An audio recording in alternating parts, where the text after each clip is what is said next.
의학의 아버지 하면 히포크라테스가 가장 먼저 떠오르죠. 하지만 실제로 서양 의학에 가장 큰 영향을 미친 사람은 로마 시대 의사 갈레노스였습니다. 그는 유명한 로마 황제들의 주치의로 활동하며 서양 의학을 체계적으로 정리하고 통합해 발전시킨 인물입니다.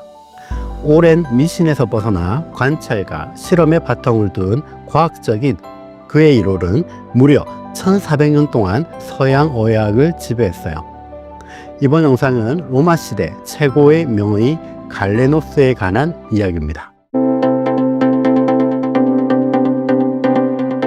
서기 130년 갈레노스는 지금의 튀르키예 지역의 페르가몬에서 태어났어요. 페르가몬은 고대 그리스와 헬레니즘 문화의 영향을 듬뿍 받은 도시였습니다. 그곳엔 약 20만 권의 두루마리가 소장된 대형 도서관이 있었죠. 그의 아버지는 아들에게 다양한 학문을 배워 실력을 쌓을 것을 장려했고, 갈레노스는 철학과 의학에 관심을 가지게 됩니다.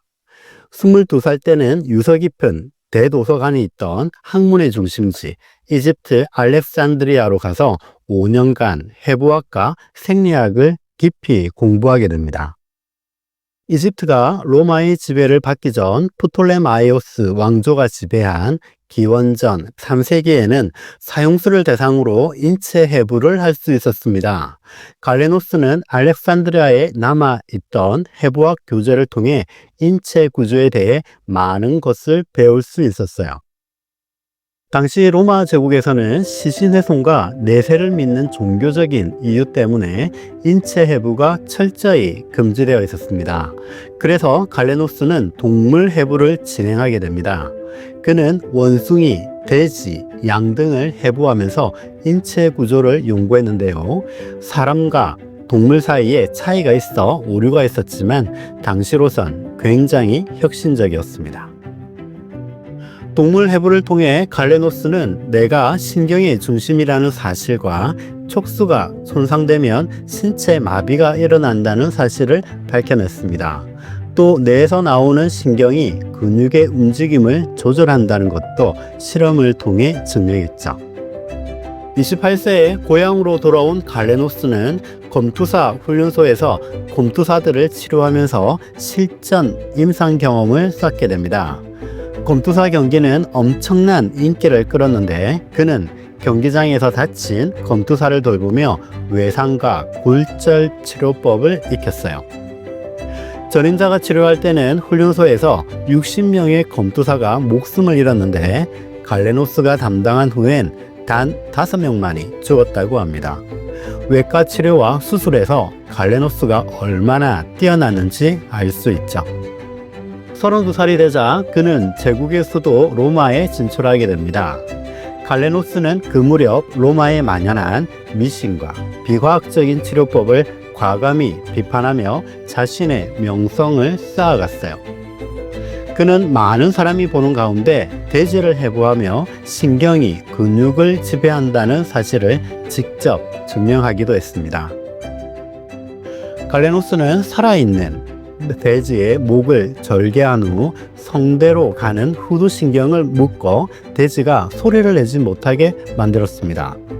그런 다음 묶은 신경을 풀자 조용했던 돼지가 시끄럽게 울음소리를 냈어요. 구경하는 사람들은 그 광경에 열광했고 갈레노스의 이름은 널리 알려지게 됩니다. 어느 날 이탈리아 반도 북방 도나우강 전선에서 게르만 부족과 싸우다 로마에 돌아온 마르쿠스 아울렐리우스 황제가 열병을 앓게 됩니다. 황제 주치의들이 쩔쩔매며 손을 쓰지 못하고 있자 갈레노스의 소문을 들은 한 원로원 귀족이 그를 황제에게 추천했어요. 황궁에 간 갈레노스는 약초를 이용해 황제의 병을 호전시켰고 그로 인해 황제의 주치의가 되었습니다. 황제는 그의 올수를 신뢰했고 갈레노스는 로마 최고의 의사로 평가받았습니다. 마르쿠스 아울렐리우스는 로마를 슬기롭게 다스린 오현제의 한 명이자 명상록을 저술한 스토아 철학을 대표하는 인물입니다. 마르쿠스 같이 저명한 황제가 인정했으니 갈레노스의 실력은 두말할 필요도 없었겠죠. 마르쿠스가 죽은 후에도 갈레노스는 그의 아들 검투사 황제 코모두스, 군인 황제 세베루스 같은 로마 황제들의 주처위로 활동했습니다. 든든한 황실의 비호 아래 그는 자신의 독창적인 의학 이론을 발전시켰어요. 고대 그리스의 사원소설과 히포크라테스의 사체액서를 결합해 사기질서를 만든 것이죠. 갈레노스는 몸속 체액의 균형이 무너지면 질병이 생긴다고 믿었습니다. 그는 사람의 성격과 체질을 다혈질, 점액질, 담즙질, 우울질 이렇게 4가지로 구분했어요. 체액이 균형을 이루면 질병이 낫게 된다고 생각했죠. 그래서 혈액을 배출하는 사혈법을 통해 몸속 체액을 조절하려고 했습니다. 피를 빼내 환자를 치료한다는 것이 현재의 관점에서는 황당하지만 갈레노스의 이론은 중세 기독교 교리와 결합해 교회의 전폭적인 지지를 얻게 됩니다. 갈레노스는 3가지 정기, 즉 자연, 생명, 동물이 삼위일체의 논리와 부합한다고 주장했어요. 창조자가 목적을 위해 몸의 각 기관을 설계하고 만들었다는 것이죠. 이런 논리적 유사성으로 그의 의학이론은 중세 스콜라 철학까지 이어져 오랫동안 살아남은 것입니다. 그의 책은 중세와 르네상스 시대까지 서양의학에서 교과서로 사용되어 무려 1400년 동안 영향을 미치게 됩니다. 불변의 진리처럼 신봉한 갈레노스의 의학이론은 근대에 와서 수정되거나 폐기되었습니다. 16세기 근대에 들어서면서 해부가 가능해지자 벨기에의 해부학자 베살리우스는 인체 해부를 통해 갈레노스의 오류를 발견하게 됩니다.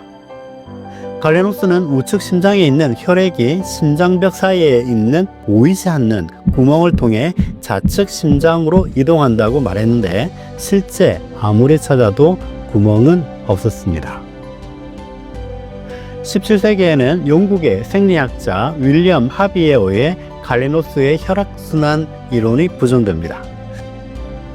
갈레노스는 혈액이 간에서 만들어져 신장을 통해 온몸으로 흐른 뒤 사라진다고 말했는데 하비는 혈액이 몸 전체를 순환하는 사실을 밝혔어요. 여러 오류에도 불구하고 갈레노스의 의학은 인체를 이해하는 중요한 밑거름이 되었습니다. 복잡한 생명 현상을 나름 그럴듯하게 설명할 수 있었어요. 황제의 주체가 되어 고대 의학을 통합하고 정리한 갈레노스의 업적은 이름 없이 죽어간 검투사를 통한 임상시험을 통해 가능했습니다. 원형 경기장에서 싸운 검투사들의 희생이 의학 발전의 바탕이 된 것이죠. 의학의 발전은 수많은 사람의 헌신과 희생으로 성취될 수 있었다고 말할 수 있습니다. 이번 영상에서 궁금한 점이 있으면 아래 댓글을 달아주세요. 약이 되는 이야기 채널 시청해 주셔서 감사합니다.